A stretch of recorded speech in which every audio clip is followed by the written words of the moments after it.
மேகலா அக்கா என்ன பண்றீங்க? கிளம்பலான்னு சொல்லி எல்லாம் எடுத்து வச்சிட்டு இருக்கேன்ப்பா. அக்கா எனக்கு இந்த மாதிரி ப்ளவுஸ் ஒன்று தைக்கணும்க்கா. ஓகே, இதே மாதிரி ஃபினிஷிங் எல்லாம் வேணுமா? ஆமாங்கக்கா, இதே மாதிரி ஃபினிஷிங் எல்லாம் உள்ள வெளியில தையல் தெரியாம வேணும்க்கா. எல்லாம் ஃபுல்லா கேன்வாஸ் வச்சு ரொம்ப சூப்பரா ஃபினிஷ் பண்ணிருக்காங்க. எங்கேயுமே தையல் தெரியல, ஃபுல்லாவே எம்மிங் பண்ணிருக்காங்க. ரொம்ப சூப்பரா பண்ணிருக்காங்க. பெரிய பொட்டிக்ல தைச்சிருப்பீங்க போல இருக்குது. ஆமாங்கக்கா, இதே மாதிரி தான் தைக்கணுமாப்பா? ஆமாங்கக்கா, இதே மாதிரி தைக்கணும்க்கா. ஓகேப்பா, நார்மலா தைக்கிறதுனா நம்ம கிட்ட 400 ரூபாய். நீங்க இதே மாதிரி தைக்க சொன்னீங்க அப்படின்னா 600 ரூபாய் வரும்பா. என்னங்கக்கா இவ்வளவு சொல்றீங்க? ஆமா, நீங்க கேக்குற ஃபினிஷிங் அப்படி எங்கேயுமே தையல் தெரியக்கூடாதுங்கிறீங்க, கேன்வாஸ் கொடுத்து ஸ்டிச் பண்ணணுங்கிறீங்க. அப்புறம் எங்களுக்கு டைம் அதிகமாகுமல்ல. இருந்தாலும்க்கா பொட்டிக்ல தான் அவ்வளோ வாங்குறாங்கன்னு தான் இங்கே வந்தேங்க்கா. நீங்கள் அனுசரித்து பண்ணி கொடுங்க.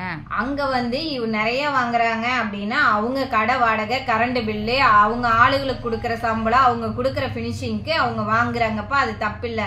நாங்களும் ரொம்ப அதிகமாக கேட்கலையே, அதை விட கொஞ்சம் அதிகமாக கேட்குறோம்.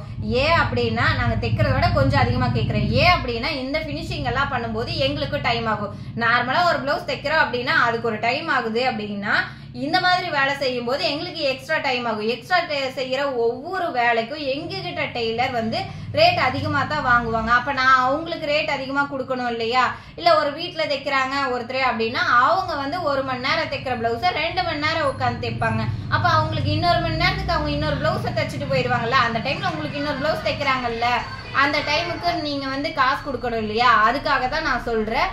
நாங்களும் வந்து எங்க வேலைக்கு ஏற்ற மாதிரி தானே காசு கேட்கிறோம். இனிமேல் வந்து நிறைய பேர் என்ன பண்றீங்கன்னா பெரிய பொட்டிக்ல கொடுத்து தைக்கிறீங்க, அளவுக்கு அந்த பிளவுஸை வச்சுக்கிறீங்க. ஆனா அந்த கடையில எந்த மெத்தட்ல தைப்பாங்களோ அந்த மாதிரி கேட்கறது இல்ல. நீங்க கொடுத்துருக்கிற அளவு பிளவுஸ்ல எப்படி ஒரு தையல் கூட இல்லாம நீட் பினிஷிங் பண்ணி இப்ப கேன்வாஸ் எல்லாம் வச்சு இருக்கோ அதே மாதிரி கேக்குறீங்க. அதே மாதிரி தச்சு கொடுத்ததுக்கு அப்புறம் காசு வந்து உங்க கடையில என்ன ரேட்டோ அதைத்தான் கொடுப்பேன்னு சொல்றீங்க. நாங்களும் எங்களுக்கு ஆகிற டைமிங்காக தான் நாங்களும் எக்ஸ்ட்ரா காசு கேட்குறோம். எங்கனால வந்து அந்த அளவுக்கு தைக்க முடியாதுன்னால இல்லை, எல்லா கடைகள்ல மட்டும் கிடையாதுங்க. வீட்டில் தைக்கிறவங்க கூட நீட் ஃபினிஷிங் கொடுக்க முடியும் கண்டிப்பா.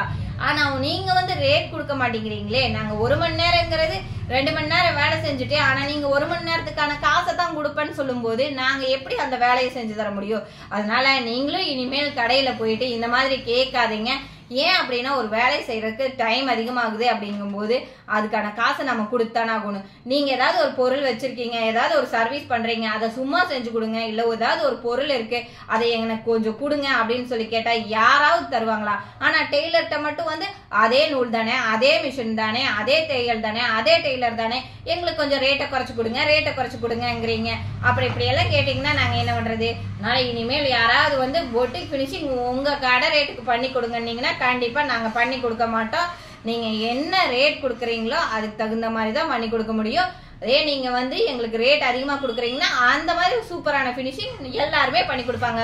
கடை வச்சிருக்கிறவங்க மட்டும் கிடையாதுங்க, வீட்டில் தைக்கிறவங்களும் உங்களுக்கு சூப்பர் பினிஷிங் பண்ணி கொடுப்பாங்க. பண்ணுங்க, அதாவது அந்த பினிஷிங் தகுந்த ரேட்டை இனிமேல் நீங்களும் கொடுத்து பழகுங்க. Thank you friends.